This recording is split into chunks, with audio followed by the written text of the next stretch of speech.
My mind has been plagued by a single question for weeks now. An answerless mystery at the corner of my thoughts. Yo, what's up with all the pigeon commercials? Am I going cuckoo or what? Okay, stop me if you've heard this one before. You're watching TV or your silly little videos and along comes an advertisement with a recognizable celebrity making jokes and starring a pigeon. Or a pair of pigeons. Sound familiar? Well, it should, because not one, not two, but 3 different corporations in the past 3 months have employed talking animated pigeons in their campaigns. And it is slowly driving me insane. What is up with that? Pigeon-centric marketing. Why? Why pigeons? DirecTV casted Steve Buscemi and Henry Winkler to play 2 pigeons named Bobby and Frank. Progressive casted Retta and H. John Benjamin. They were casted to play 2 pigeons named Gina and Chuck. And Target produced a commercial starring Kristen Wiig that also includes a pigeon named Harold, from Chicago no less. What is going on? And I know maybe it's just one very pigeon-obsessed ad agency, but no. All 3 of these ads were produced at different agencies. Chiat Day for DirecTV, Arnold Worldwide for Progressive, and Target's was produced with their in-house agency. What is the deal? Why is the industry obsessed with pigeons right now? And granted, this is not the first time that ads have featured pigeons. FedEx made an ad that showed them as a poor alternative for a delivery service. Nissan made an ad in '98 that had them as puppets in a parody Air Force voiced by John Ratzenberger. Ratzenberg? The pig from Toy Story. Another pigeon, another celebrity, another brand. But those ones are like 20 years ago, you know. Nobody's gonna remember those previous ones, and they're not even really the same setup. Their campaigns differ a little bit in their pigeon use and execution. Except wrong, because Geico did the exact same thing in 2018. Also had 2 pigeons, they also talked about insurance, and they also talked about pooping on people. So what's going on? Well, on the one hand, 2024 has been an utter downpour of celebrity cameos in advertising. Just look at the Super Bowl, which if you're not in the ad industry, you might not know this. The Super Bowl for advertising? Kind of like the Super Bowl of advertising.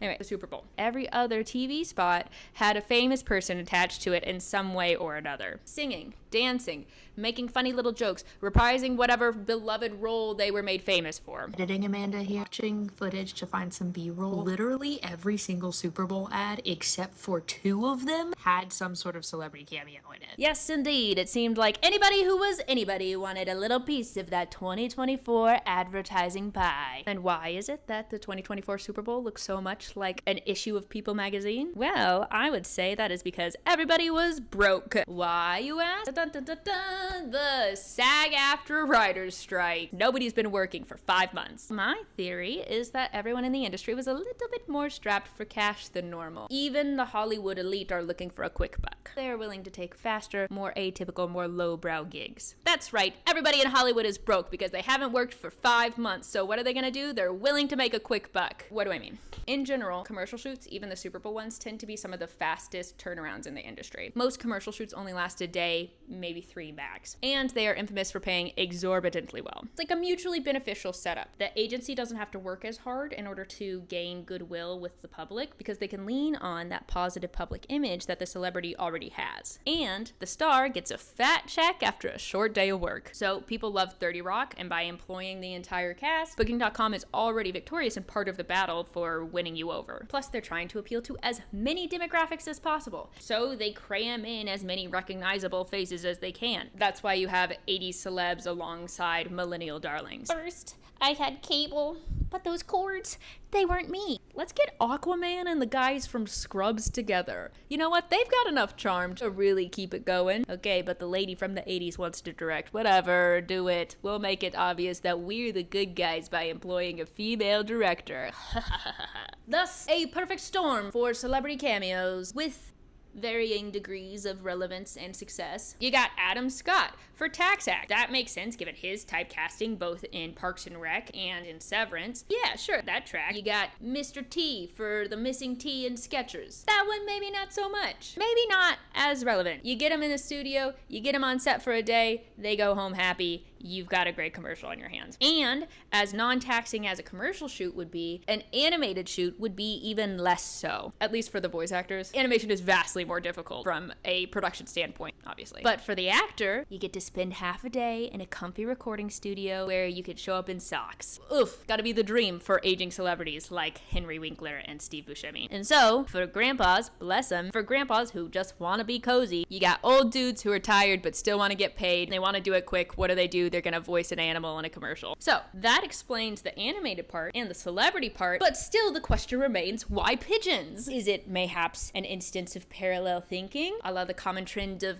twin movies? Two movies with very similar premises will come out around the same time. Ants and Bugs Life, Despicable Me and Megamind, Happy Feet and Surf's Up. Could it just be a coincidence that separately multiple creatives had similar life experiences and backgrounds and senses of humor, and thus that manifested at similar times in similar ways? It could be. In March of 1951, two separate publications of Dennis the Menace came to be, one in the UK and one in the US. Dennis the Menace premiered in the US as well as in the UK on the same day, March 12th, as completely different comic book characters. They were made by completely different people on completely different sides of the ocean. They're both little rowdy boys with striped shirts, but other than that, no affiliation. This was pre-internet. There was no way of those two creators getting influence from one another. They were literally in different countries. The UK's Dennis the Menace was more of a bully and more rowdy. US Dennis the Menace was more annoying, but not really a ne'er-do-well. But they premiered on the same day on completely different sides of the ocean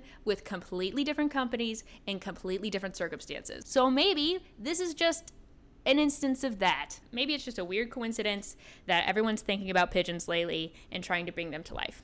Or could it be something more? Let's look at the facts, shall we? Fact. There were actually multiple bird-themed Super Bowl ads this year. Not just pigeons, we had seahawks, we had eagles, we had ostriches, we had eagles with mullets, we have whatever the heck this is from the Duolingo owl. Could that be that in recent years, animation has progressed so far that things like imitating wildlife or making somebody fly is now easier than ever? Maybe. Or is it subliminal messaging to convince us to love birds? Fact. H. John Benjamin's character in Bob's Burgers faces his fear of pigeons only to fall in love with them. A coincidence? Maybe some convenient typecasting? Or does it mean more? More subliminal messaging to make us love pigeons? Maybe. Fact. This setup has been seen before in print, in this comic, and this comic, and this comic, and this comic. Is it because it's a common and inoffensive comedic setup that has a low barrier to entry and thus a wider audience and thus makes the perfect setup for a national campaign? Maybe. Or maybe it's more subtle bird brainwashing. Fact. This premiered at the Super Bowl. Look at the word Super Bowl, and what have you also got? A superb owl. What other bird-centric advertising features a superb owl? That's right, the famous Tootsie Pop ads. And that owl steals a lollipop from who? I think I just heard them. Okay, I think we're fine. As I was saying, Super Bowl, superb owl. Owl licks the lollipop. 1, 2, 3 licks to the center. 1, 2, 3 pigeon ads this year in 2024. It all blends together. And I'm telling you, it goes straight to the top. It's all a conspiracy. It's all money and ads and birds. Money and birds and money and birds. And every last dollar that benefits who? I just heard them again. I have to go. This line has been compromised. Time for an ad break. This video was brought to you by Centbird. Have you considered overpaying monthly for a bunch of smells that you'll whiff once and then kind of hate forever? Be sure to use my promo code, SayGoodNightingale20. That's a weird promo code. Wait a minute.